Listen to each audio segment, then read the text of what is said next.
Serial killer realizes she's been caught 23 years later. I can't lie. Being stalled 23 years is crazy. Yeah, I know she got killed. If you're doing this as an interrogation, you're saying, hey, I'm a suspect. Well, now I got a problem with, so now, I mean, This is Stephanie Lazarus. She's the main suspect in a murder case that's still unsolved. Please tell me that photo's edited, because that can't be a mugshot. If that's a mugshot, put her away permanently. Permanently, I don't want to ever see her again. They can't be a real mugshot at all.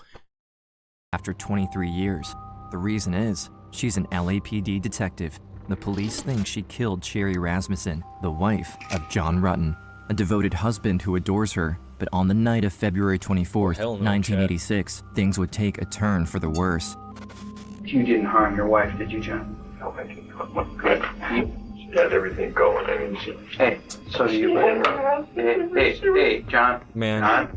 You can hear him breaking down, bro. Being accused of the murder of your wife is something crazy, dude. Something crazy, man. What was the first thing you saw? saw her lying on the ground. I knew right away that she was dead. After John claims he found his wife, Sherri, dead on the floor, investigators turn to a polygraph to see if he's telling the truth. Now, John, she's not having any problems with an ex-boyfriend or you with an ex-girlfriend. No.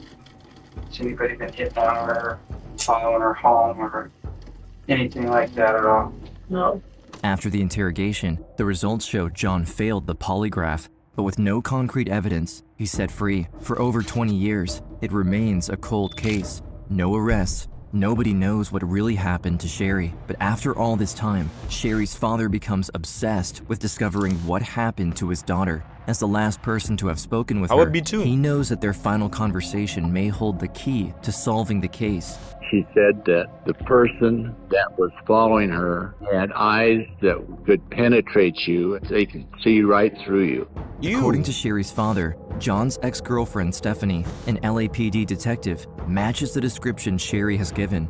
Investigators are stunned because Stephanie is one of their own. Colin, please have a seat. So, this is, I didn't want to bring this up in front of your squad, but... I mean, if you guys are claiming that I'm a suspect, then, I got a problem with, with that. Is that what you're saying? We're trying to figure out what happened, Stephanie.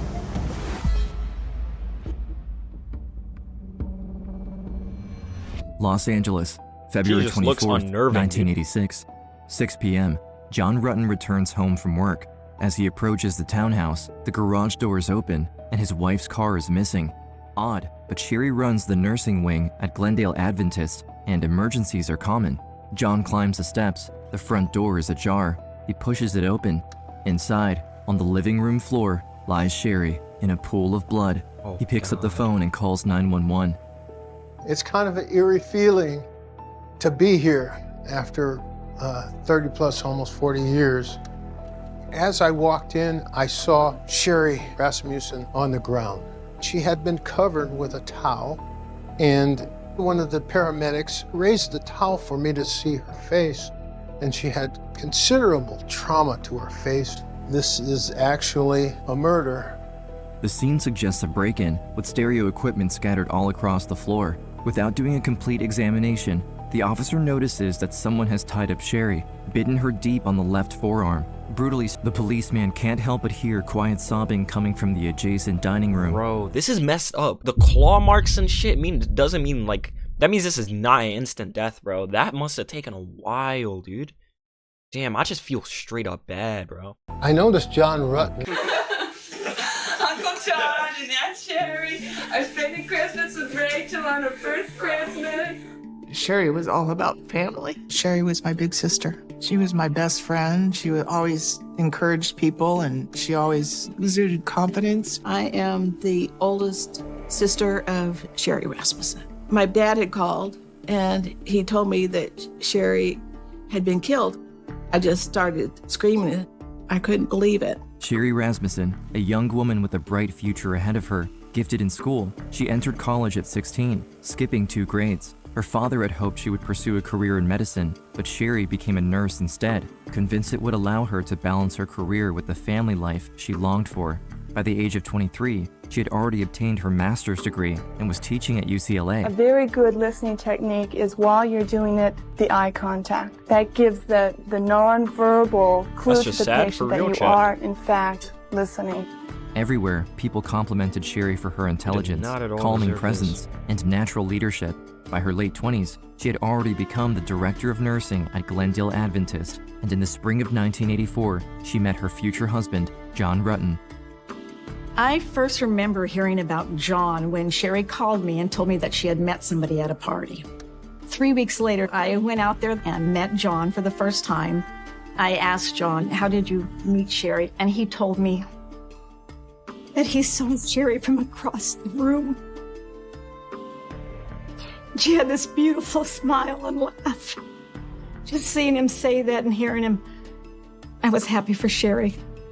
They looked great together. They were affectionate. And I loved John because my sister loved John. However, Sherri's dad, Nels, pushes aside these feelings when he receives the phone call announcing Sherri's passing, as it wasn't from John himself, but from his father. Telling me that Sherri had been murdered. And so I told his dad, I want to talk to John. And he said, John doesn't feel like talking. When the Rasmussens arrive at the police station, they finally reunite with John, but, to their surprise, he still refuses to talk, insisting that the police won't allow him. For them, the exchange is unsettling, and John's secretive attitude is difficult to read. The Rasmussens wonder if this is the reaction of a man in shock, or if he's holding back to protect himself or someone else. I thought his behavior was odd. He wouldn't talk to us. He was more concerned about himself than about Sherri. Basic Homicide 101. Look at the spouse. It's in her own home. Her husband had just left her that morning. She hasn't been anywhere. You don't have to be a detective. And he forgot to turn on the alarms this one day? He hiding something. No way. As John is escorted into an interrogation room by a detective, Nels ponders their exchange, or lack thereof. The 51-year-old is sure his son-in-law is lying because Sherri's family, friends, and colleagues all know that in the year leading up to her murder, something disturbing was happening. A strange figure in disguise was constantly stalking her. She mentioned she had been followed 5 different times in the last week. This person kept appearing in places that Sherri would go. She couldn't go out to the store or go to the gym without having this person show up. And she said that the person that was following her had eyes that could penetrate you. They could see right through you. On top of that, John's ex-girlfriend also began harassing Sherri after their wedding. A colleague of hers witnessed one of the encounters. She told me that John's ex-girlfriend had come to her office at the hospiel, dressed somebody down the alleyway, bro. And I spot someone down an alleyway that has eyes that can penetrate me. Best believe I'm bro. I was about to say something that was gonna sound crazy. It was gonna be a stabbing joke, but it was a bad choice of words. In Roblox, of course. I didn't mean it. Oh, come on. Why not even speak? Yeah, shut my ass up, heard you. Confronted Sherri about John and said that if she couldn't have John, nobody could. As detectives question John, another officer speaks with the Rasmussens. Nell struggles to process what he's hearing. According to the authorities, thieves killed his daughter in a failed robbery where they stole nothing but her purse and car. It wasn't a robbery. No, they couldn't convince me of it. Nels immediately starts talking about the stalking and harassment his daughter suffered during the months leading up to her murder. Still, the officer in front of him retorts that, without a name, there's nothing they can do. Sherri never disclosed a name for the ex-girlfriend.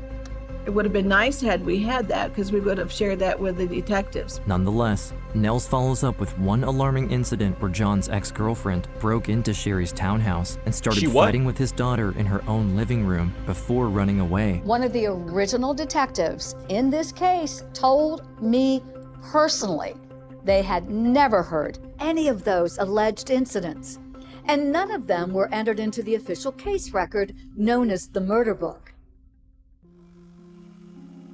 I just want to thank you all for coming, and I want you to know that Sherri was the best professional in the world. She was the best wife that anybody could ever have. I just feel so bad and for she was him, the best sister and daughter. She wanted to make everybody happy.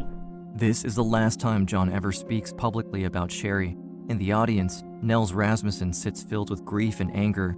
A month has passed, and the police haven't moved an inch. Nels doesn't know what John has told them, but they never consider his son-in-law a suspect.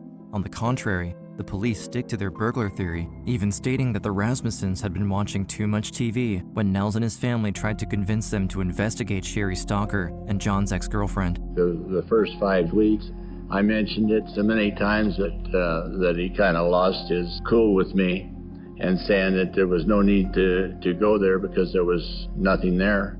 The next month, less than a mile from Sherri's townhouse, an actual burglary took place. A woman coming home was surprised by 2 men inside. One ran for the door, while the other pointed a revolver at her. Sherri Rasmussen was killed with a gun. So the question is, are they the same burglars who murdered Sherri? A police artist talked to the woman at the home who said there were 2 young males, and the police artist drew sketches. Same neighborhood. Some of these police artists need to be sued, dude, because they always be drawing everyone more chopped than they look. It's awful, bro. I would hate to be one of those and then being drawn by the police artists. They just draw me like I got like a goddamn yam for a nose. I would be mad as hell. Respectfully though, I would be mad as hell. However, this time, no one was hurt. Either the police were actually onto something, my God, look at him. Was playing a Doing cruel fucking trick on the oval Rasmussens. ass. Convinced the burglary and Sherri's murder are linked, Ew, detectives bro. plaster the city with the suspects' faces. Weeks go by with no leads, then months. The police eventually find the 2 items the thief stole from Sherri's property, her car and purse, both cleaned free of prints. And then, silence. For almost 15 years, the Rasmussens have remained entirely in the dark. I had come to the conclusion in my mind that it was never going to be solved, and it was something that I would have to deal with, the unknowing of what happened.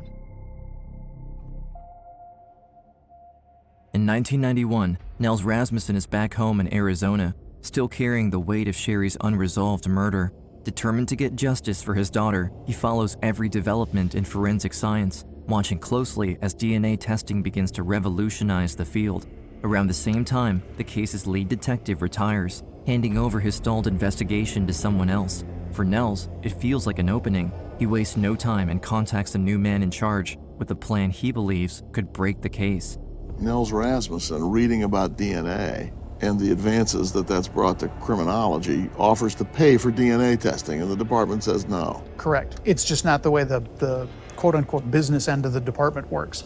Before Nels can convince anyone at the LAPD to give his idea a shot, something very strange happens. Various pieces of evidence related to the case mysteriously disappear. Not only that, but someone trims the murder book of half its contents on the premise that it has grown absolute dumbass. You see, that's why they're on your ass. Because of course it has to be somebody in the fucking police force now if shit's just gonna be disappearing. Like, what is wrong with you? Now you just like made it easier to find. Whatever, bro. Some people are just so dumb. It's so like, how are you this stupid? The mishandling of the case is becoming increasingly difficult for the Rasmussens to bear, who continue to try to get in touch with the police or speak with anyone who will take them seriously. As a father, he had felt a responsibility to protect her. And the only way that in her death he could protect her was to find out who killed her. He would constantly re-dissect, the information that we knew. For the next 10 years, every time the case changes hands, the family flies from Tucson to Los Angeles to meet the new detectives. And each time, Nels and his 2 remaining daughters return home heartbroken by their lack of progress. They put us in an interrogation room, and they came in with a little skinny folder about this big. They did meet with us, but it was also it was like a show. It's now November 2001. The LAPD can no longer ignore advances in forensic science and establishes a cold case unit dedicated to DNA profiling. Sherri's file, now 15 years old, lands on the desk of an overextended detective with no time to treat it properly. Instead of letting it gather dust, the case is handed off to a criminalist, Jennifer Francis. she begins combing through the boxes of evidence herself and eventually stumbles across a detailed entry about a bite mark Sherri received during the struggle with her killer. It was a alligator clutch. Strangely, the file claims investigators sampled only one blood type, but bite marks should always yield 2 profiles, one from the victim and one from the perpetrator. The entry seemed to suggest Sherri might have bitten herself, a theory Frances finds baffling. She knows the original detective failed to recover prints and other key evidence from the scene, but surely someone from his forensic team had swabbed the wound. With her boss's help, she digs through boxes upon boxes of paperwork until she uncovers an old property log from 1986, listing the crucial swab she has been searching for. I checked with our evidence room. They didn't have it. I looked at our property reports. It's not booked. How could that happen? Incompetence. That happened a lot? Yes. But Frances refuses to give up. She calls every coroner in the city until she finally gets a lead. After spending 6 hours combing through the morgue's freezers, an LA County coroner informs her he had found a torn envelope with its fading label damaged. Against all odds, the glass tube containing the swab was still inside, and in one piece. She immediately runs a battery of tests, and the result points to an unknown female, directly contradicting the theory of a male duo. Further down the file, Frances also learns about Nels Rasmussen and his numerous attempts to inform the police about Sherri's stalker and John's ex. Sometimes, I feel like, shut me up if I'm wrong, but sometimes the police be letting stuff go way too easily, dude. It's like, they just be letting stuff go way too easily, bro. Like, are we serious? This one person managed to uncover this much just by using her head? Like, what are you doing? You had whole teams looking into this stuff and you didn't find this out 15 years ago? What the heck? Girlfriend, come on, man. Frances' own theory begins to take shape. What if the two were one and the same, and she was the one who bit and killed Sherri? But when Frances brings this to the detective, he dismisses it outright and adds one detail Frances has yet to learn. John's ex-girlfriend is not just any woman. She's an LAPD detective. Oh my god, it's real. You, bro, why the fuck are we hiring her for the police force? Look at her, dude. She's clearly, bro. She looks like what people describe as lizard people. She literally looks lizard, dude. She literally looks lizard. She looks like a lizard. She looks like an Andromeda, whatever the fuck from that one movie. Bro, she looks like a fucking alien. Why is she on the fucking police force? Fire her now! Fire her from the police force. Let her go. What is this? I ain't never one to judge somebody by their looks ever, dude. But she looked like she would break my door down in the middle of the night with a goddamn machete and a goddamn fucking nail clipper. Look at her, dude. She doesn't even look like she clips her nails. She looks like she got a nail clipper for the fashion. What is wrong with her? Oh my gosh. Everybody's favorite conspiracy theory that cops cover for brother, if I was the guy taking that photo, I would have put it on the camera. I would have said, respectfully, we gotta retake that. Respectfully, we gotta retake that. Like, oh my god, and they put it up. Nah, dude, Did you tell that would have been my first. She would have been my first suspect. Girlfriend was a member of the LAPD. Well, that's how I identified her. Why do you think it was that detectives didn't look at John's ex-girlfriend? I think it was because she was a police officer. Why can't that just be sloppy police work? Why does that have to be a cover-up? It is sloppy police work. Why can't that be just sort of tunnel vision and a rush to judgment? They're more intelligent than that. No, they're not! Give them more credit than that. Unbeknownst to Nels, his only ally at this time is within the LAPD. Jennifer Frances relentlessly pushes the case, first to the cold case unit, then to the scientific division, later to robbery homicide, and even to internal affairs. Yet, everywhere she goes, supervisors turn their attention not to the evidence, but to her. They question her mental state, claiming she's too emotional, paranoid, and obsessed with Sherri's case. Soon, Frances is ordered into mandatory counseling with an LAPD-sanctioned therapist, a move that, inside the department, brands her as unstable and potentially unfit for duty. Even worse, the sessions aren't at all concerned with her well-being, but rather with what she knows about the case and who she has talked to. For Frances, this is no longer a matter of paranoia or conspiracy. This feels like retaliation. A deputy DA calls her crazy, colleagues treat her as a liability, and systematically push her off major cases. Around the lab, people belittle her, telling her to get a hobby. This corruption is crazy. What she doesn't realize is that she is retracing the same path as Nels Rasmussen, who, decades earlier, had also been ridiculed by the authorities, despite being the only one able to see through the conspiracy. Then, in November 2009, everything changes. Frances receives a call from robbery homicide. A detective named James Nuttall is asking about her findings. She has been waiting more than... James Nuttall. Oh, shut my ass up, heard you. 5 years for this moment. The Rasmussens, 23. But fear holds her back. She feels like she can't trust anyone anymore. She tells the detective that she doesn't believe it was a burglary and that the evidence may have been tampered with, but she doesn't share her theory with him. Yet Nuttall has her results right in front of him and quickly puts 2 and 2 together. He knows that the only DNA not matching Sherri's belongs to another female and has already read dozens of letters Nell sent over the years, urging police to investigate John's ex-girlfriend. From this point on, the detective decides to form a secret circle within the homicide department, with Jennifer, who came to trust him over the first few months of the investigation, himself, and 3 other detectives. Nuttall sets out to prove once and for all that someone from within their ranks violently attacked and killed Sherri Rasmussen inside her own home in 1986. When they said it was a police officer, I went, "You're kidding. Absolutely kidding. A police officer committed this crime. I couldn't imagine that." Nuttall and Frances don't waste a minute, digging deep within the case. Brother? Husband's ex is a police officer? Stuff was going missing from the police office? What are you even talking about? I thought this would have been the first assumption. What is happening, dude? They find John's original 1986 interview with the first detective in charge of the case, who, to say the least, was quick to jump to conclusions and not very insistent towards the man who should have been his first suspect. Now, John, what is your wife's name? Sherri. You didn't harm your wife, did you? She got everything going. I mean, Hey, so you... Hey, John.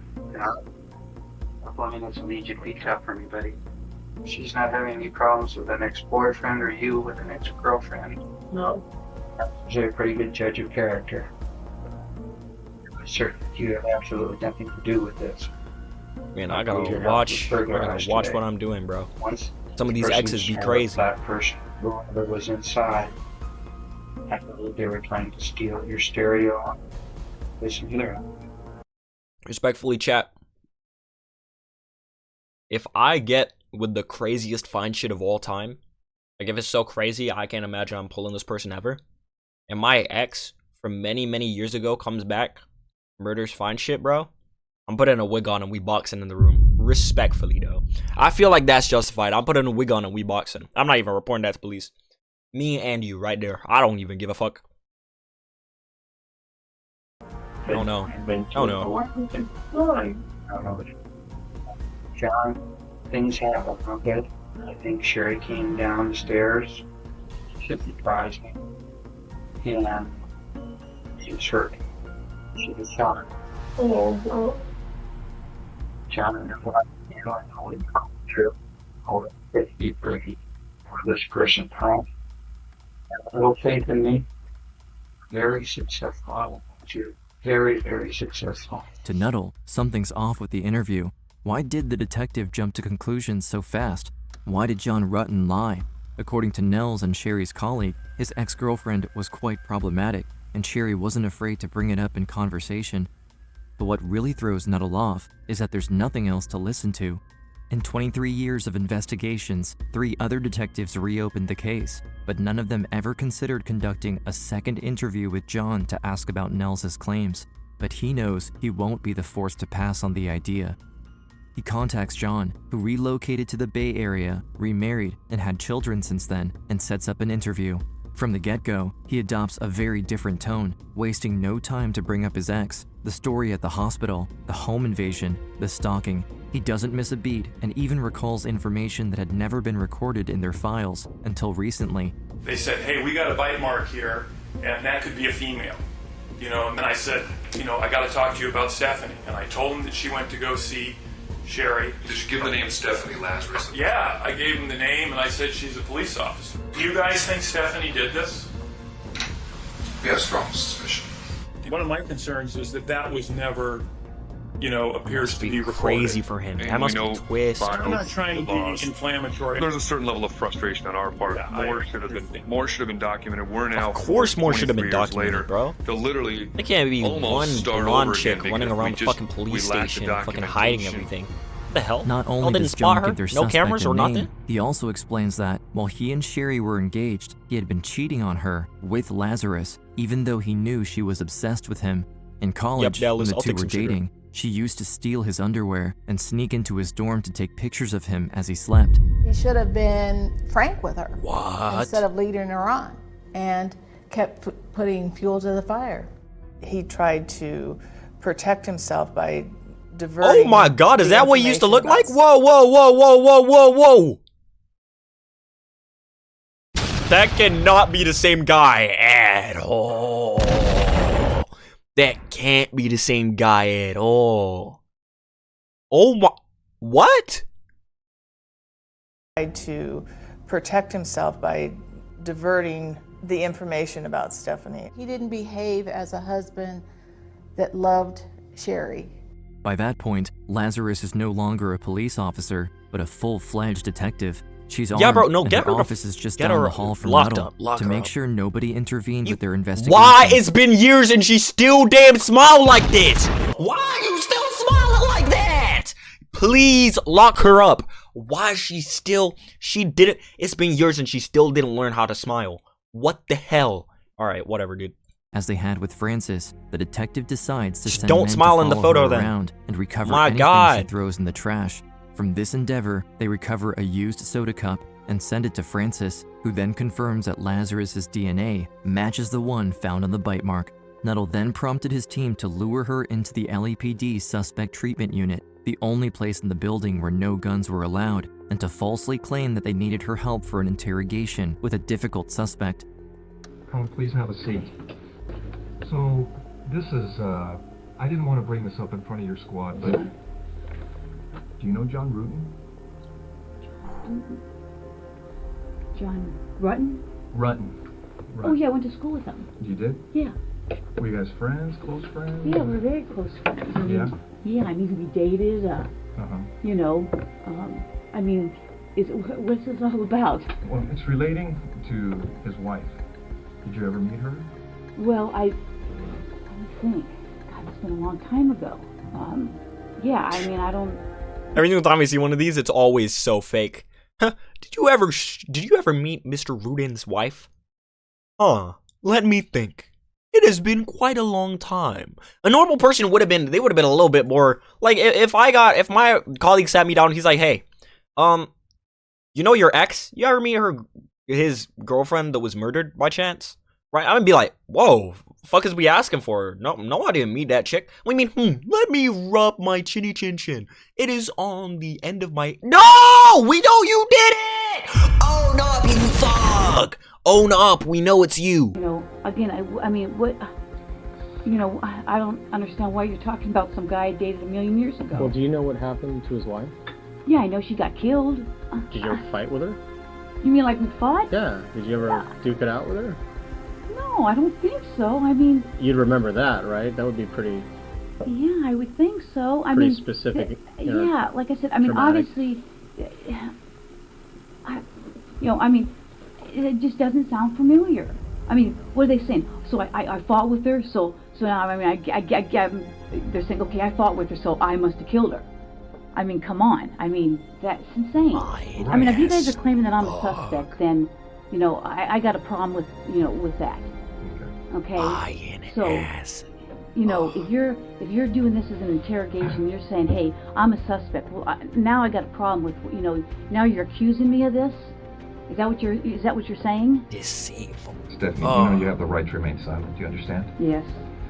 Anything you say may be used against you in court. Do you understand? Yes. You have the Use right it to all present against her. Before and during any question. Use it all against her. If you want to talk to us right now. No. All right. Okay. This is crazy. This is absolutely... I'm like in shock. I'm totally in shock. They were kind enough to come to our home and let my parents know that they had made the arrest. I mean, I cried because I was so excited, number one, that justice for my sister, but also for my dad. Nels was upset with me, and he was very animated. It was sort of like, Detective, where have you been for the last 2 decades? I have explained this to your organization. I've explained this to your investigators. He was always diverted. He was told repeatedly that he'd been watching too much TV. For the first time since Sherri's murder, everyone is on the same side. Jennifer Francis presents her DNA test results and recounts the retaliation she endured within the LAPD. Nels Rasmussen steps forward with the warnings he tried to give from the start and how he was ignored for decades. And John Rutten, whose testimony had been tampered with and whose contact with Sherri's family was restricted by police, finally speaks openly. Together, they testify. The fact that Sherri's death occurred because she met and married me brings me to my knees. Nuttall's investigation takes 4 months. The trial lasts 3 weeks. The jury comes to a conclusion in less than a day. After 26 years of struggle, Sherri and her family finally receive justice. The jury in the above entitled action find the defendant, Stephanie Eileen Lazarus, guilty of the crime of murder of Sherri Rasmussen. It was just like a rush of relief that it's over. Relief for my father that he finally was vindicated and he had his answers. In 2023, Lazarus... Yeah, there goes the smile! Yeah! We wipe that smirk off your face! Sherri. In exchange for her confession, she's offered a shot at parole. Yeah. By then, Nels had already passed away, but before his death, he recorded a statement to be used at hearings. The board saw it in 2023, and it will be shown again whenever Lazarus attempts to get released in the future. If one looks at the damage that she did to my daughter's face, it's almost like she wanted to destroy the beauty that Sherri exuded. Today, Sherri's legacy continues, not only through her family's long-lasting fight for justice, but also in the lives of the Rasmussens' next generation. My mom always told me stories about when Sherri and her were in nursing school and how Sherri really liked the hard cases with the cardio patients. I always thought, well, you know, I can totally see why she would totally love this, the nursing and taking care of people. And I went into nursing school because of my Aunt Sherri. My youngest daughter, Jessica, got married in February, and my mom said, well, why don't you try on Sherri's wedding dress? She liked Sherri's wedding dress, so my mom said, go ahead. So she took a little bit of her aunt with her on her special day. That's one example of how we keep her in our lives every day. Absolutely heartbreaking from Unseen. W video from Unseen. W video from Unseen, chat.